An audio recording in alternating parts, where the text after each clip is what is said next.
Veiksmes stāsts jau ir tad, kad jaunietis atnāk uz konsultāciju laicīgi vai iemācās padot ziņu, ka viņš nebūs uz konsultāciju.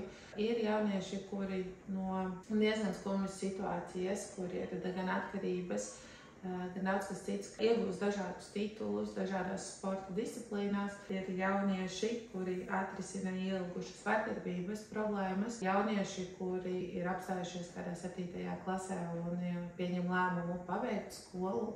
Gan vidusskola, gan iestājas arī augstskolā. Jaunieši, kuri domā, ka nekad vairs nestrādās, kuri ir saņēmušies un uzsākuši darba attiecības un priecājas par to. Ir jaunieši, kuri sāk domāt par savu biznesu realizēšanu. Kā arī ir jaunieši, kuri pārstāv lietot antidepresantus, tāpēc, ka tiek veikts iekšējais darbs ar sevi, tiek mazināta šī vajadzība pēc medikamentoza atbalsta. Kā arī gadījumos, kur jaunietim ir grūtības valdīt par savām emocijām, par tiem lietām es priecājos visvairāk. Pārmaiņas var notikt arī laika gaitā, tam ir jānosēžas un ir jāizmainās procesiem. Vienmēr sagādā prieku, zvani pēc gada vai 2, hei, atnāc uz kafiju, tu ar mani leposies. Arī šādi ir gadījumi, kad jaunietis cītīgi apmeklē mentoringa procesu, tajā brīdī varbūt šīs izmaiņas nav tik lielas, taču gadu, 2 vēlāk viņš ir sasniedzis visu un vēl vairāk.